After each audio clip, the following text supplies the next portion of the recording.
انسان کی زندگی کا جو اصل زیور ہے وہ ہے اس کے حسن اخلاق.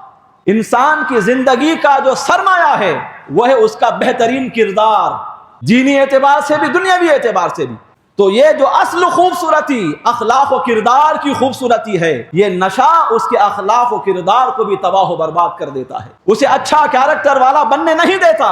نشہ اس کے تمام اخلاق حمیدہ کو اخلاق رذیلہ میں تبدیل کر چھوڑتا ہے. انسان کی سب سے بہترین اور خوبصورت چیز، انسان جس چیز کی وجہ سے اللہ کی بنائی ہوئی ہزاروں مخلوقات پر فضیلت رکھتا ہے، ہزارہا مخلوقات پر انسان کو جو افضل قرار دیا گیا ہے، وہ انسان کی اپنی عقل و دانائی کی وجہ سے. انسان کے پاس جو عقل ہے، جو فہم و فراست ہے، جو دانائی ہے، یہی وہ چیز ہے جس کی وجہ سے انسان اللہ کی ہزاروں مخلوقات پر فوقیت اور فضیلت رکھتا ہے. عقل ہی وہ چیز ہے جس کی وجہ سے انسان دنیا میں اعلیٰ مرتبے حاصل کرتا ہے. عقل ہی وہ چیز ہے جس کی وجہ سے انسان آخرت میں اعلیٰ مقامات حاصل کرتا ہے. عقل ہی وہ چیز ہے، دانائی ہی وہ چیز ہے جس کی وجہ سے اللہ نے انسان پر امامت و خلافت جیسی عظیم ذمہ داری عائد فرمائی ہے. عقل ہی وہ دولت اور نعمت ہے رب کی جس کی وجہ سے انسان سے رب کی معرفت اور رب کے لیے عبادتوں کا مطالبہ کیا جاتا ہے. عقل ہی وہ دولت اور نعمت ہے جس کی وجہ سے قرآن انسان کو تدبر و تفکر کی دعوت دیتا ہے.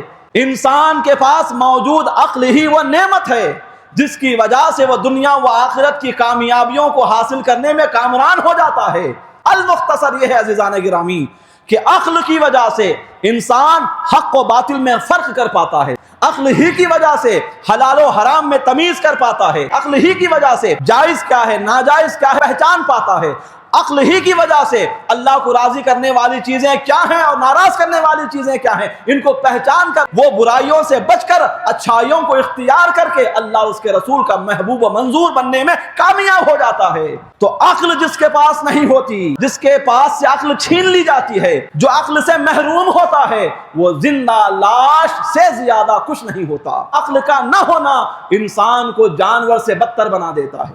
تو عقل ہی انسان کو انسان بناتی ہے. اب یہ جو نشہ ہے یہ وہ بدترین چیز ہے جو عقل ہی کو معوف کر دیتی ہے، عقل ہی کو ختم کر دیتی ہے، عقل ہی پر طرح طرح کے پردے ڈال دیتی ہے. اور عقل کی وجہ سے انسان جو انسانیت کو اختیار کر سکتا تھا اس راستے میں رکاوٹ بن جاتی ہے. تو نشہ ایسی بدترین چیز ہے جس کی وجہ سے انسان کی عقل پر پردے بڑھ جاتے ہیں اور عقل سے حاصل کیے جانے والے فوائد سے انسان محروم ہو جاتا ہے. یہی وجہ ہے کہ جب ہم قرآن مقدس کا مطالعہ کرتے ہیں تو اللہ رب العزت واضح الفاظ میں نشہ آور چیزوں سے سختی کے ساتھ مسلمانوں کو روکتا ہے. مولا تعالیٰ قرآن کریم میں ایک مقام پر واضح الفاظ میں ارشاد فرما رہا ہے، یا ایھا الذین آمنوا انما الخمر والمیسر والانصاب والازلام رجس من عمل الشیطان فاجتنبوہ لعلکم تفلحون. اے ایمان والو، شراب جو کہ نشہ آور چیز ہے، نشہ لانے والی چیز ہے، عقل کو معطل کر دینے والی چیز ہے، عقل کی صلاحیتوں کو ختم کر دینے والی چیز ہے شراب، والمیسر اور جوا، والانصاب والازلام یہ مورتیاں بت جن کی عبادتیں کی جاتی ہیں، یہ معبودان باطل، والازلام اور پانسے وہ تیر جن سے فال حاصل کیا جاتا ہے. چاروں کا ذکر کر کے اللہ رب العزت ارشاد فرما رہا ہے رجسن، یہ تمام چیزیں ناپاک ہیں. شراب ناپاک ہے، جوا ناپاک ہے، بت ناپاک ہیں، پانسے ناپاک ہیں، من عمل الشیطان شیطانی کام ہے. شراب پینا شیطانی کام ہے، جوا کھیلنا شیطانی کام ہے، بتوں کے پاس جانا ان کی عبادتیں کرنا یہ شیطانی کام ہے، اور فال لینا، فال کھلوانا یہ شیطانی کام ہے. فاجتنبوہ، ان سے بچو. رجس ہیں، ناپاک ہیں، شیطانی کام ہیں، اور تیسری بات کیا فرما رہا ہے؟ فاجتنبوہ، ان سے بچو. ان سے بچنے کی مولا تاکید فرما رہا ہے. جن سے بچنے کی تاکید مولا کرے، اب ان میں اچھائیاں تلاش کرنا، انہیں اچھا سمجھنا، یہ خود کتنی بری بات ہے آپ اندازہ لگا سکتے ہیں. اور اخیر میں فرما رہا ہے لعلکم تفلحون، تاکہ تم کامیاب ہو جاؤ۔ نشہ لانے والی جو چیزیں ہیں ان سے بچنے پر اللہ نے کامیابی کا دار و مدار رکھا ہوا ہے۔ نشہ کرنے کو اگر کوئی کامیابی سمجھتا ہے یا نشہ کرنے کی وجہ سے کامیابی مجھے حاصل ہو سکتی ہے، اگر کسی کی یہ سوچ ہے تو رب تعالیٰ فرما رہا ہے کہ نہیں، نشہ بھی ہو اور کامیابی کا خواب بھی ہو، یہ دونوں ایک ساتھ جمع نہیں ہو سکتے۔ نشہ کامیابی کے راستے میں آنے والی رکاوٹ کا نام ہے۔ لعلکم تفلحون، ان سے بچو تاکہ تم کامیاب ہو جاؤ۔ اور آگے کیا فرما رہا ہے؟ انما یرید الشیطان ان یوقع بینکم العداوۃ والبغضاء فی الخمر والمیسر ویصدکم عن ذکر اللہ وعن الصلاۃ فہل انتم منتہون۔ بے شک یہ شیطان جو رذیل ہے، کمینہ ہے، جو مردود بارگاہ ہے، یہی چاہتا ہے شراب اور جوا کے ذریعے سے تمہارے درمیان بغض و عداوت پیدا کر دے۔ اللہ کیا بتا رہا ہے کہ شراب اور جوا یہ دونوں شیطانی جال ہیں، شیطان کے ہتھیار ہیں، اہم ہتھیار ہیں، جن کا استعمال کر کے وہ مسلمانوں کے درمیان نا اتفاقی پیدا کرتا ہے، مسلمانوں کے درمیان ناچاقیاں ڈال دیتا ہے، مسلمانوں کے درمیان جدائیاں پیدا کر دیتا ہے، یہ ایک دوسرے کے لیے دل میں بغض و عناد پیدا کر دیتا ہے، دشمنی پیدا کر دیتا ہے، آپس میں ایک دوسرے کا دشمن بنا دیتا ہے۔ اور جن ہتھیاروں کا استعمال وہ ان چیزوں کے لیے کرتا ہے، وہ چیزیں کیا ہیں؟ شراب اور جوا۔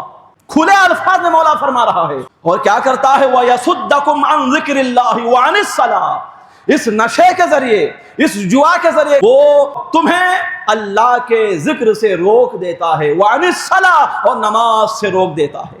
ظاہر سی بات ہے، نشہ کرنے والا وہ کبھی مسجد کی صورت نہیں دیکھتا، نشہ کرنے والے کا قرآن سے کوئی تعلق نہیں ہوتا، نشہ کرنے والا بظاہر تو مسلمان ہوتا ہے لیکن اگر اس کے کام دیکھے جائیں تو کفار کے کاموں اور اس کے کاموں میں کوئی فرق نظر نہیں آتا۔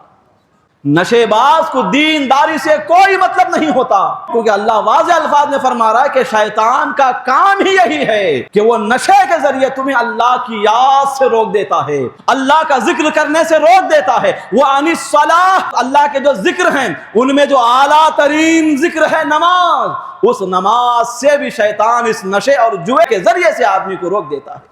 فَهَلْ أَنْتُمْ مُنْتَهُونَ، دیکھو نشے کے کیا کیا نقصانات ہیں، جوے کے کیا کیا نقصانات ہیں، میں نے بیان کر دیا، اب بولو فَهَلْ أَنْتُمْ مُنْتَهُونَ، کیا تم باز آ گئے، کیا تم رک گئے؟ یہ آیت جب نازل ہوئی، صحابہ کرام نے جب پہلی مرتبہ اس آیت کو سنا، جن جن صحابہ نے اس آیت کو سنا بیک زبان ہو کر کہا انتہینا ربنا، کسی نے کہا انتہینا یا رب، کسی نے کہا انتہینا۔ مطلب کیا ہے؟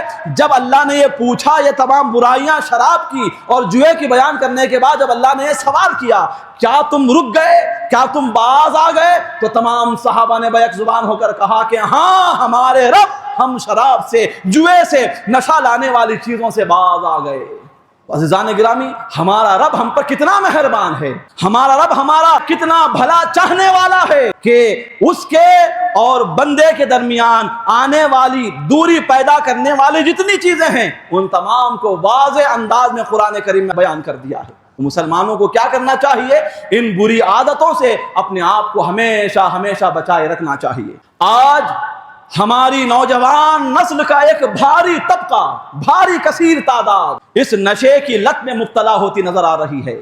یاد رکھیں، نسل نو کسی بھی ملک کی معاشی، اقتصادی، سماجی اور تعلیمی فلاح و بہبود اور ترقی کے معاملے میں ریڑھ کی ہڈی ہوا کرتی ہے، ریڑھ کی ہڈی ہوا کرتی ہے نسل نو۔